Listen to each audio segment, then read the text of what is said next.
बिस्मिल्लाहिर्रहमानिर्रहीम अल्लाहुम्मा सल्ली अला मुहम्मद नबील उम्मी व अला आलिहि वसल्लम तस्लीमा। अस्सलामु अलैकुम दोस्तों, मैं उम्मीद करता हूँ कि आप सब खैरियत से होंगे। जैसा कि लास्ट वीडियो ट्यूटोरियल के अंदर मैंने ये बताया था कि मैं एक शॉप मैनेजमेंट सॉफ्टवेयर के रिलेटेड इसके अंदर हम इस वीडियो सीरीज़ के अंदर हम डिस्कस करेंगे। तो उसी सिलसिले का ये आज दूसरा ट्यूटोरियल है।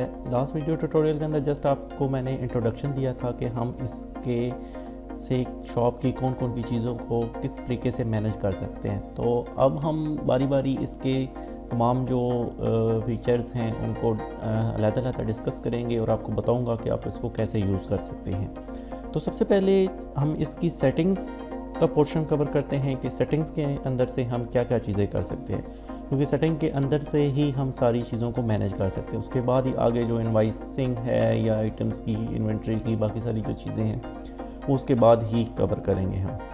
तो सेटिंग के पोर्शन के अंदर अगर मैं आपको बताऊं तो इसके अंदर क्या क्या चीज़ें हम कवर कर सकते हैं। इसके अंदर हम एक तो कैटेगरी ऐड कर सकते हैं। कैटेगरी से मुराद आपकी शॉप के अंदर अगर डिफरेंट टाइप्स की आइटम्स मौजूद है, जैसे इलेक्ट्रिक की आइटम मौजूद है, सेंट्री की आइटम मौजूद हैं, टक शॉप की आइटम मौजूद है, डिफरेंट इसमें हो सकती है। मैंने इसके अंदर कुछ डमी डाटा डाला हुआ है, डमी कैटेगरीज डाली हुई हैं ताकि आपको उसको मैं वो दिखा सकूँ। उसके बाद सब कैटेगरी हैं। सब कैटेगरी से मुराद ये है कि जैसे फॉर एग्जांपल आप अगर इलेक्ट्रिक की बात करते हैं, इलेक्ट्रिक आपकी कैटेगरी, इलेक्ट्रिक के आइटम्स आपके पास हैं, उसमें सब कैटेगरी में मतलब वायरिंग के आइटम्स हो सकते हैं, उसमें वॉशिंग मशीन के स्पेयर पार्ट्स हो सकते हैं, उसके अंदर फ़ैन्स के स्पेयर पार्ट्स हो सकते हैं, फ़ैन्स हो सकते हैं। तो इस तरह मुख्तलिफ इसके अंदर भी इलेक्ट्रिक के अंदर भी बहुत सारी चीज़ों की जो है वो मुख्तलिफ अक़साम की चीज़ें मौजूद होती हैं। तो इस तरीके से आप हर कैटेगरी के आगे सब कैटेगरी डिफ़ाइन कर सकते हैं इसको, आइटम्स को अपनी इन्वेंट्री को अरेंज करने के लिए। उसके बाद यूनिट्स हैं। यूनिट्स आप इसके अंदर ऐड कर सकते हैं डिफरेंट टाइप्स के, मतलब केजी, नंबर, पैकेट और डिफरेंट टाइप्स के जो नॉर्मली यूनिट्स यूज़ होते हैं आइटम्स के, वो यहाँ से आप ऐड कर सकते हैं। उसके बाद कस्टमर्स जो आपके हैं वो यहाँ से आप ऐड कर सकते हैं। उसके बाद शॉप या सप्लायर जहाँ से आप माल उठाते हैं, सामान लेते हैं, उनकी डिटेल यहाँ से ऐड कर सकते हैं। उसके बाद आइटम्स यहाँ से आप ऐड कर सकते हैं डिफरेंट, यानी जो आइटम्स आपकी शॉप में मौजूद हैं उनको यहाँ से या कोई भी आइटम ऐड कर सकते हैं। उसके बाद शॉप की डिटेल है, यानी शॉप का नाम है, उसका एड्रेस है, उसका कॉन्टैक्ट नंबर है, वो यहाँ से आप इजीली ऐड कर सकते हैं।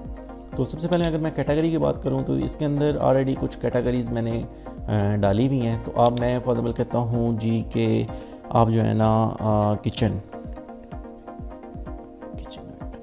किचन आइटम्स के नाम से मैं इसके अंदर एक कैटेगरी ऐड करता हूँ। जैसे ही मैं कैटेगरी ऐड करूँगा तो ये मैसेज हो जाएगा कि आपकी कैटेगरी, और ये नीचे आ गई आपकी कैटेगरी। ठीक हो गई जनाब। तो इस तरीके से आप अपनी मर्ज़ी की कोई भी कैटेगरी ऐड कर सकते हैं। उसके बाद जो दूसरी चीज़ है वो सब कैटेगरी है। सब कैटेगरी में अब आपने सबसे पहले इसके अंदर सब कैटेगरीज डिफरेंट डिफ़ाइन हुई हुई हैं, जैसे इलेक्ट्रिक की ये हैं, इसके साथ ये कैटेगरीज़ हैं। इस तरीके से जैसे कि हमने रिसेंटली अभी जो कैटेगरी ऐड की है, सबसे पहले इसमें आपको कैटेगरी सिलेक्ट करनी होगी कि किस कैटेगरी का आप जो है सब कैटेगरी ऐड। तो मैंने इसका किचन आइटम्स की ले लेता हूँ और सब कैटेगरी में फॉर एग्ज़ाम्पल मैं ले लेता हूँ जी प्लेट्स। ठीक हो गया जी, तो ये आपकी सब कैटेगरी इसके अंदर नीचे यहाँ पे आपकी ऐड हो चुकी है। ठीक है जी। तो ये इस तरीके से आप जो है कैटेगरी और सब कैटेगरीज आसानी से ऐड कर सकते हैं। उसके बाद आपके पास यूनिट्स हैं। तो यूनिट्स ये डिफरेंट ऐड हुए हैं, आप अपनी मर्ज़ी का कोई मज़ीद और यूनिट भी ऐड कर सकते हैं। फॉर एग्ज़ाम्पल मैं कहता हूँ जी नंबर ऐड करना, नंबर्स के नाम से यूनिट करते हैं। ठीक है जी, ये आपका नीचे ये यूनिट शो हो रहा है। ठीक होगी जनाब। इस तरीके से आप अपनी मर्ज़ी के डिफरेंट यूनिट्स जो हैं वो आसानी से यहाँ से ऐड कर सकते हैं। अब हम चलते हैं कस्टमर के ऊपर कि अब हम इसके अंदर एक नया कस्टमर कैसे ऐड कर सकते हैं। तो कस्टमर के ऊपर जैसे क्लिक करेंगे तो ये एक फॉर्म ओपन हो जाएगा और यहाँ से आप जो है अपना कस्टमर आसानी से ऐड कर सकते हैं। फॉर एग्जाम्पल मैं आपके कस्टमर ऐड करता हूँ, इसमें टाइप इसकी कस्टमर हो जाएगी। पेज नंबर से मुराद फॉर एग्जाम्पल अगर आपने हार्ड के अंदर कोई हिसाब किताब मेंटेन किया हुआ है तो उस कॉपी का पेज नंबर है बेसिकली। मैं फॉर एग्जाम्पल कोई भी इसमें दे सकता हूँ। करंट लोन अगर इसका है कोई तो वो दे सकते हैं। डेट यहाँ से सिलेक्ट कर सकते हैं कोई भी, मैं मतलब आज की कर लेते हैं, ABC इसका दे देते हैं, मोबाइल नंबर इसका कोई भी आप इसमें ऐड कर सकते हैं। तो यहाँ से जैसे मैं ऐड पे क्लिक करूँगा तो पर्सन हैज़ बीन ऐडेड, तो ये आप नीचे आएंगे तो यहाँ पे आप देख सकते हैं कि ये ऐड हो चुका है। अब अपडेट को फर्स्ट ऑफ ऑल मैं इसका मोबाइल नंबर कहता हूँ जी, ये चेंज करना है मैंने, तो यहाँ से आप जैसे अपडेट पे क्लिक करेंगे तो ये आपका पर्सन का मोबाइल या डाटा कोई भी आप इसका एड्रेस वगैरह अपडेट कर सकते हैं इस तरीके से।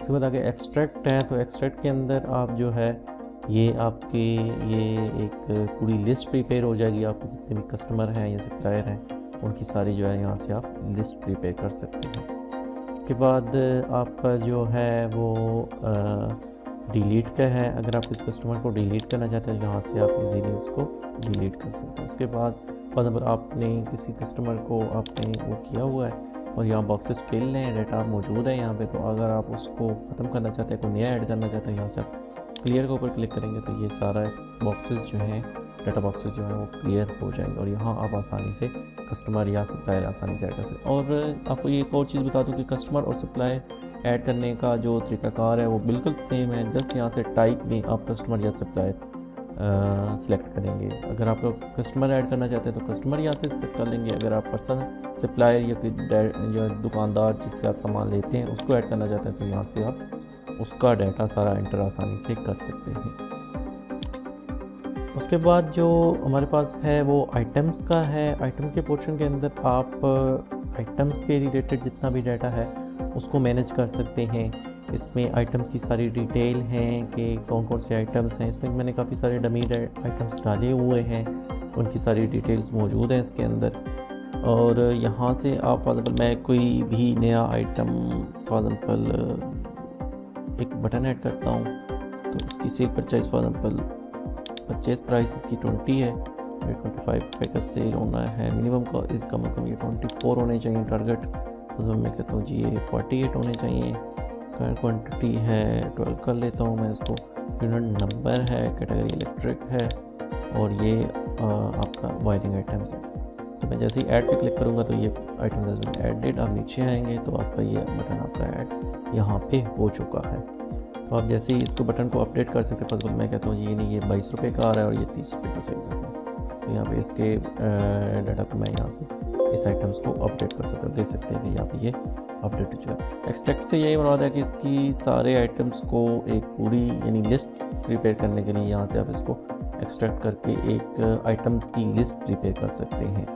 उसके बाद डिलीट का ये है कि आप यहाँ से इसको आइटम्स को यहाँ से आप डिलीट कर सकते हैं। प्रोडक्ट डिलीट कर नीचे देखेंगे तो ये आपका डिलीट हो चुका है। उसके बाद जो आपकी तीसरी चीज़ है वो आपका यहाँ से आप बॉक्सेस को क्लियर करना चाहते हैं, कोई नया ऐड करना चाहते हैं, यहाँ से जब क्लियर करेंगे तो आपको ये क्लियर हो जाएगा। इसके अंदर आगे ये नीचे कुछ डाटा मौजूद है, टोटल नंबर ऑफ़ आइटम्स हैं, इन्वेंट्री की अमाउंट है, मिनिमम कॉस्ट कितनी चाहिए मुझे इस टारगेट को अचीव करने के लिए और टारगेट कॉस्ट कितनी चाहिए टारगेट क्वांटिटी को अचीव करने के लिए। और उसके बाद यहाँ से आप कोई जो है वो कर सकते हैं, आइटम सर्च भी कर सकते हैं। फॉर एग्जाम्पल मैं बोर्ड से सर्च करता हूँ तो ये डिफरेंट टाइप्स के बोर्ड्स आ गए हैं मेरे पास। यहाँ से अपनी कोई भी मर्ज़ी का कोई भी बोर्ड डाटा को अपडेट करना या वो करना, यहाँ से आसानी से उसको मैं कर सकता हूँ। तो ये आपकी सारी जो है वो डिटेल है आइटम्स फॉर्म के अंदर जो काम आप कर सकते हैं। उसके बाद जो शॉप की डिटेल है, शॉप की डिटेल से मुराद ये है कि आपकी जो शॉप है उसका नाम वगैरह, उसका एड्रेस और उसका कॉन्टेक्ट नंबर, वो यहाँ से आप आसानी से उसको मैनेज कर सकते हैं। तो इसे मैं ऐड शॉप डिटेल करूँगा और ये देख सकते हैं कि आपकी ये यहाँ से शॉप की वही डिटेल जो यहाँ आपने ऐड की थी वो यहाँ पे शो हो रही है। तो मैं उम्मीद करता हूँ कि आपको ये मेरी वीडियो पसंद आई होगी। देखने का बहुत शुक्रिया और इस तरह की मज़ीद वीडियोस देखने के लिए POS के रिलेटेड मेरे यूट्यूब चैनल स्टार बेचो ट्यूटर का विजिट करें, इसको लाइक करें, इसको सब्सक्राइब करें, इसको शेयर करें। जज़ाकुमुल्लाह, अस्सलामु अलैकुम।